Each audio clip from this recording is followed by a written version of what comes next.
Sistema Uni de Comunicação apresenta o podcast Resenha da Uni. Um formato diferente igual ao mesmo tempo.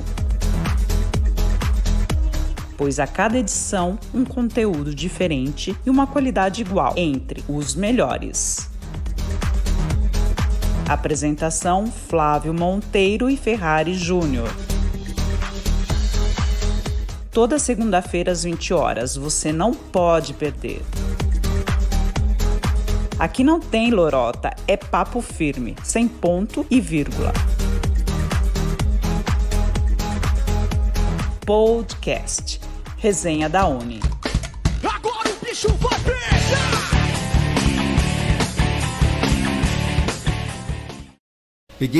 Peguei a faculdade numa época difícil, porque foi justamente quando nós tivemos aí o golpe militar. Sim. E tinha muita censura, né? Então a gente tinha que saber o que escrevia também. Meu Deus.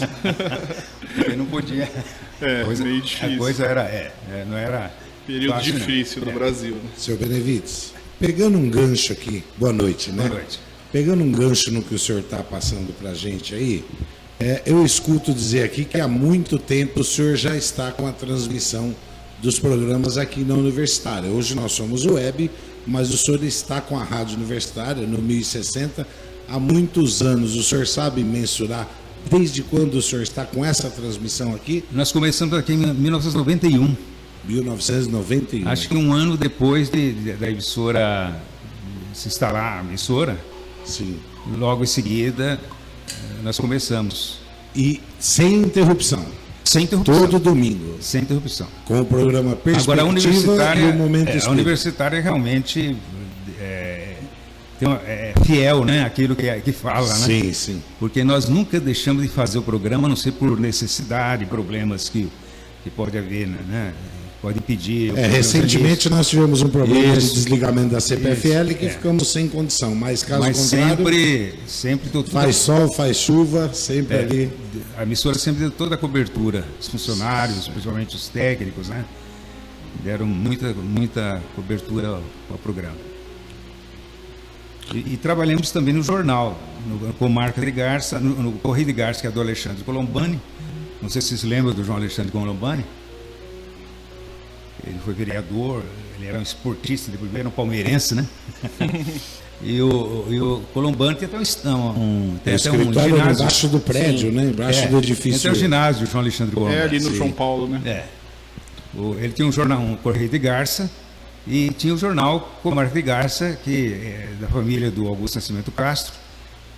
Depois o Antônio Augusto Nascimento Castro, né? E nós escrevemos muito artigo. Muitos anos.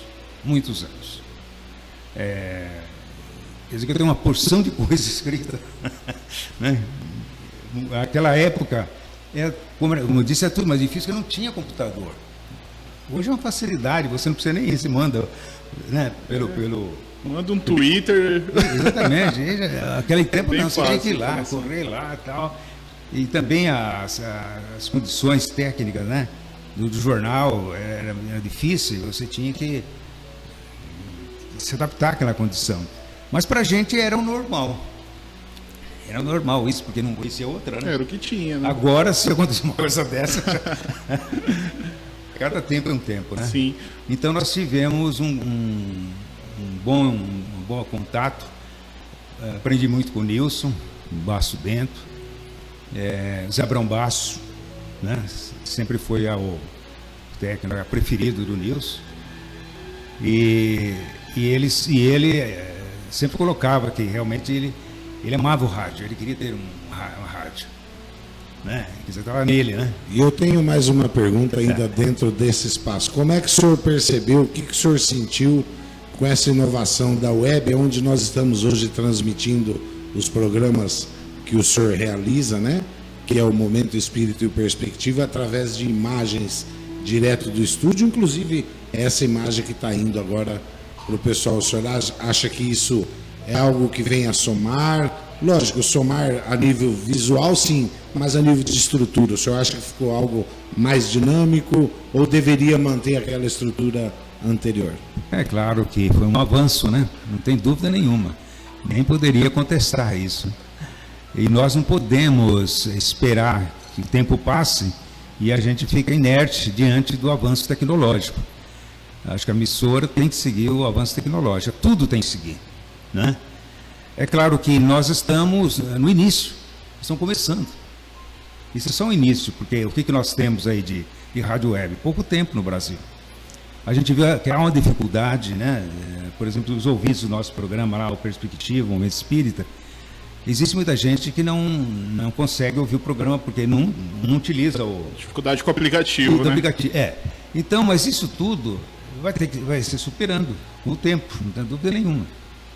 A gente não pode querer também que as coisas já dêem um fruto imediato, né? É, exatamente nesse sentido. Lógico que minha pergunta foi meio que redundante no sentido de que é lógico que melhora a transmissão, mas foi no sentido de acesso mesmo. Se o senhor acredita que acabou perdendo alguns acompanhantes, alguns ouvintes, alguns membros que sempre participavam e talvez hoje não participam por dificuldade. Foi exatamente nesse sentido. Mas acho que perdeu, sim. Perdeu, mas não é só o nosso Momento Espírita. Eu acho que toda emissora, né, que saiu do rádio convencional, né, para a web, ela tem essa porque isso é natural.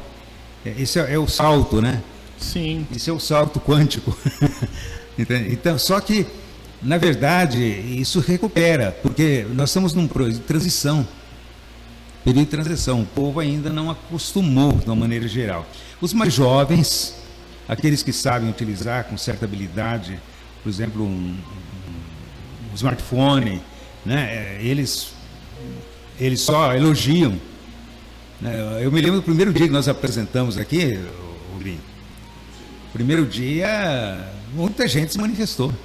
Que beleza, tal. Agora podemos ver vocês lá no estúdio, né? Muito legal. Então, você vê que deu realmente Perde-se de um lado, mas ganha-se de outro. Não Seria tem dúvida isso. nenhuma. Depois de um ano a gente precisa pôr na balança para ver o resultado. E quanta coisa vai mudar daqui para frente. Eu analiso que essas dificuldades, Rubinho, o próprio mercado vê isso aí, ele vai tentar corrigir de alguma forma, sim, né? sim. Vai tentar facilitar a forma de... Eu não sei se você É? acompanha, Flávio, é que tem alguns, por exemplo, entre algumas mensagens do Chico Xavier, ou Sim. então algum clipe que antes era passado música, de um tema, né? Porque o programa Perspectiva, ele tem vários temas. Então hoje nós entramos com um clipe onde a pessoa acompanha em vídeo. Legal. Então isso acaba se tornando um atrativo a mais. Então eu repito, né? Pode ser que perdemos aquele teor do não te conheço, mas o te conheço daqui para frente acaba abrindo novos ares, Isso né? não aconteceu só em relação ao rádio, mas aconteceu também, por exemplo, nosso grupo espírita, o Centro Caminho da Massa. Com a pandemia, nós tivemos que parar com as atividades presenciais. Tem que parar. O que nós fizemos? Apelamos para as reuniões virtuais, né? É claro que nem todo mundo foi. Nem todo mundo foi. Só que nós aprendemos com isso a lidar com esses instrumentos, com essa tecnologia, e daqui para frente nós vamos ter que avançar. Sim, hoje o pessoal está adotando muito formato híbrido, né? Tanto Isso, presencial isso. quanto E remoto. aconteceu em tudo. Todas as escolas, as igrejas, as entidades todas, né? Elas todas tiveram o mesmo problema. Eu faço parte do Rotary Club e a gente, no caso assim, foi orientado não ter as reuniões e a gente se reunia de forma online, virtual. E assim, essa dificuldade tava notória, assim, mas hoje o pessoal já conseguiu se adaptar melhor, né? Já conseguiu usar melhor as plataformas, tanto o Meet quanto o Zoom e tal. Mas é muito bom. Eu acho que realmente foi um salto. Porque é assim, a evolução, isso a gente aprende lá falando um pouco da doutrina espírita, né? Allan Kardec escreveu o primeiro livro em 1857, há 165 anos. Uma das perguntas que tem lá no livro Espírita sobre a evolução. Se o homem consegue barrar a evolução. Ele disse, não. Aquele que se opor à evolução será esmagado por ela. Com certeza. Naquela época. Olha só. Porque é uma lei da natureza. Está no ser humano, está em tudo, né? Então, o que acontece? Vai evoluindo, vai mudando, vai alterando, né? Esmagado no sentido Sim. figurado, né? O seu Benevides, pegando um gancho aí, a gente já está falando um pouquinho do espiritismo, mas eu queria fazer uma pergunta. Como que o senhor chegou, como que o senhor foi apresentado à doutrina espírita, assim? Foi quando? Na sua adolescência? Como que aconteceu? O porquê? Bom, minha família era católica, né? Na verdade, eu tinha aqui comigo, tinha comigo minha avó, uma avó materna, uma tia e minha mãe. Na verdade, católica mesmo era minha avó. Essa era católica, essa era assumida. Devota. Os outros não eram, né? Sabe como é que é? E desde cedo ela me levou para a igreja. Ela viu que eu estava lá, né? Sobrando lá, me levou para a igreja. E eu comecei na igreja católica, fiz até a primeira comunhão, participei de muita coisa e tal. E eu tinha muita curiosidade também. Eu lembro que eu li muitos livros. Eu tinha uma coleção de livros católicos sobre a Bíblia. A primeira vez que eu li a Bíblia, eu não li o texto bíblico, eu li aquela coleção. Ah, sim. A coleção ilustrada, inclusive, sobre a Bíblia, né? E me chamou a atenção, gostei daquilo. Agora, quando a gente chega à adolescência, aquele velho problema, né? A gente começa a questionar. Porque eu acho que os pais, eles têm por obrigação ensinar a religião dele, que ele professa, ele tem por obrigação ensinar aos filhos. Seja qual for a religião. Porque esse ponto é muito importante, é a sementinha que ele coloca ali. Agora, se o filho depois vai ser dessa religião ou de outra, isso não importa. O pai tem que ensinar esse caminho, né? Porque é um caminho que vai levar aquilo que a humanidade mais precisa, da fraternidade, da solidariedade. Aqui nós estamos vendo a questão da pandemia, né? Sim. De vez em quando a gente vê algumas lições assim que chega a espantar. Mas quando eu cheguei à adolescência, começaram a surgir as dúvidas. O que seriam essas dúvidas, seu Benevides? Assim, o que o senhor se questionava? Assim? Muitas vezes é a dúvida de muitas pessoas também. Eram muitas dúvidas, né? Já começar da criação, né? Eu achava que era uma história que não dava para... Talvez não era literalmente aquilo, né? Hoje eu vejo de outra forma. Sim, né? Por outra ótica, né? Por outra ótica. Mas naquela época eu achava absurdo. Adolescente é o seguinte, é 880. Sim. Né? Quando não aceita, ele desce a lenha. Hoje eu vejo com muito respeito, porque eu sei que tem tudo tem um sentido. Sim. Né? Então, o que aconteceu? Aí eu assistia a religião, interessante, só tinha religião católica, né? Nas escolas, se eu não me engano, tinha aula de religião e era religião católica, não era? Quem não era católico tinha que sair. Tá.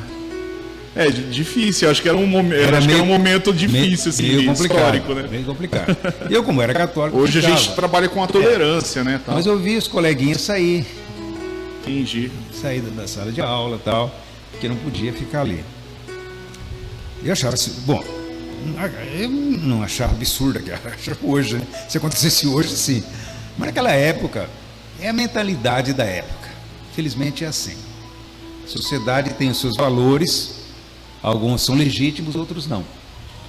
Hoje mesmo a gente está lutando por várias causas que só vão se consolidar daqui 20, 30, 50 anos. Sim, isso aí a gente está falando de quê? De 40, 50 anos atrás, né? Hoje, se a gente for olhar alguns países lá do Oriente Médio, né, que são repúblicas teocráticas mesmo, ainda eles têm isso daí. Na verdade, na época, acho que o pessoal deixava... até sair da sala lá, eu acho que é meio que imposto, né? Aquela fé, determinada fé, né? E aí foi que eu comecei com a doutrina, através de um livro que um tio meu me passou, e eu demorei para ler, né? Eu sempre lia, sabia o que ia ler, né? E quando foi o Livro dos Espíritos, que é o livro básico da doutrina, E quando eu li, eu me identifiquei com aquilo e achei que era por ali mesmo, que parecia que vinha ao encontro daquilo, da minha maneira de pensar, de ser, né? Como eu falei, o Espiritismo valoriza muito a ciência, muito a filosofia, e o desenvolvimento, o crescimento, o progresso da humanidade. Quer dizer, ele olha, tem essa ótica. Então, isso para mim foi um encantamento. Isso, Benevides, o Espiritismo ele não vê a evolução como algo assim, totalmente oposto da fé, pelo contrário, né? Ele trabalha com uma convergência, né? Faz parte. Dessa ideia de evolução, né? A evolução é uma lei da natureza. Darwin e tal. É uma lei da natureza, né? Então, a gente vê a nossa vida, nós nascemos como? Para chegar à idade adulta, você tem que evoluir. É a evolução do corpo. Desde o espermatozoide, né? O feto, né? O embrião, o feto e tal. Agora, transfere isso para os seres vivos em geral. Quando começou a vida na Terra, como é que eles foram evoluindo, de que forma, foram se adaptando, adequando às diversas situações. E isso fez com que surgisse, né? Mais recentemente, a raça humana, né? A raça humana, o ser humano. A última que apareceu na Terra. Precisou de todo um preparo, né? Então, a gente fala do vírus, né? Do vírus aí da Covid, das bactérias. Mas se não fossem os vírus e bactérias, nós não existiríamos. Verdade. Sim. Faz parte do processo evolutivo, né? É claro que eles estão talvez bilhões de anos atrás, mas nós viemos disso. Né? Então, fazemos parte disso. Fazemos parte. E sempre houve essa competição entre os seres, para ver quem ia sobreviver, né? Quem podia sobreviver. Então eu gostei da ideia e comecei na doutrina espírita em 1966. 66. Então comecei com a Mocidade Espírita, né? Que já era um grupo que estudava doutrina. Foi lá que eu conhecia a minha amada esposa, Eliane. Foi justamente nessa Mocidade Espírita. A Mocidade, na época, era o único grupo que realmente estudava doutrina. Os adultos não gostam de estudar, não gostaram de estudar, né? E através desses estudos a gente veio caminhando e crescendo, porque uma coisa que me deu muita força, muita visão na vida foi eu estudar as obras espíritas, que você encontra na literatura espírita tudo quanto é assunto que você queira, né? Tudo quanto é assunto que você queira, tem uma ampla bibliografia, muitos trabalhos, muitos estudos, muitas pesquisas. Então você vai realmente se encantando com aquilo que nos leva ao conhecimento. De forma que esse foi um caminho que eu aprendi, e aprendi também, e uma das coisas que mais me encantou no Espiritismo foi que o Espiritismo não ataca nenhuma religião. Isso eu acho muito interessante. Não pode, isso não pode, porque isso é um princípio. Não tem esse lance proselitista, né, de querer convencer a pessoa. O princípio da liberdade de pensamento, da liberdade de expressão, isso está na obra do Kardec lá. Olha só. Lá 165 anos atrás. Então nós não temos esse direito de atacar, podemos até discutir determinados assuntos, não tem dúvida nenhuma, mas sempre com respeitando a opinião do outro. Sim. A maneira como o outro está vendo, e a gente está vendo. É isso que a gente pensa, espera para a humanidade no futuro. Com certeza. Seu Benevides, você falou, né, um pouquinho aí de como foi seu contato, né, com o espiritismo, né? Agora, assim, em Garça, como é que surgiu esse movimento espírita em Garça? Né? Porque você começou a estudar, o senhor teve contato, já existia esse movimento em Garça? O senhor fez parte? Como já foi existia. isso? O movimento espírita em Garça, ele surge... Você viu o Caminho de Damasco, ele tem 82 anos. Nossa! Então, mas antes do Caminho de Damasco já existia espíritas em Garça. O centro foi fundado em 1939. 39 Garça tinha que 10 anos. 10 anos. Sim. Né? Foi quando o pessoal conseguiu se reunir e formar aquele grupo. E ali fundou o centro, que existe até hoje. Como houve uma evolução muito grande do pensamento católico, que eu sempre acompanhei, sempre tive interesse em acompanhar os notícias da igreja, porque eram bem diferentes, né? A igreja tinha um posicionamento na época que eu entrei no espiritismo muito diferente. Muito mais rígido, assim? Em termos de criticar, de fazer campanhas contra. Depois. Eu imagino que era um desafio ser espírita nessa época, devido ao preconceito, né? Depois no Porque, pontificado. por ser uma minoria, né? Exatamente. Depois no pontificado do Papa Paulo VI, aí isso teve que ser riscado o mapa, né? Então nós temos que respeitar, né? Respeitar as diferentes visões. Até porque na natureza, o que caracteriza a natureza é a diversidade. Tem um filósofo que diz o seguinte: você já pensou se todas as flores fossem iguais? Se todas as plantas fossem iguais, se todos os minerais fossem iguais, se todas as pessoas fossem iguais, ninguém aguentaria, né? Seria uma Os monotonia. pensamentos iguais também. Pensamentos iguais. É a diversidade que faz o processo evolutivo, porque a evolução ela leva à diversidade. A gente está vendo aí o caso do coronavírus surgindo as variantes. O que é a variante? É a diversidade. Sim. Porque esse é um processo natural. Então a pessoa adquire o coronavírus e no organismo da pessoa que há a mutação. Por um fator ou outro muda. Porque ele já adquire uma cepa nova, né? Agora isso aí existe em todos os seres vivos. E isso que preservou a vida e fez com que nós chegássemos até aqui. Então, se nós olharmos a natureza hoje, uma paisagem, o que é bonito na paisagem? É a diversidade. Se a pessoa se todas as árvores fossem iguaizinhas, você olhava assim e falava, mas que isso aí não tem atrativo. O atrativo está em que são diferentes. E uma integrada à outra, vivem juntas. Aqui não tem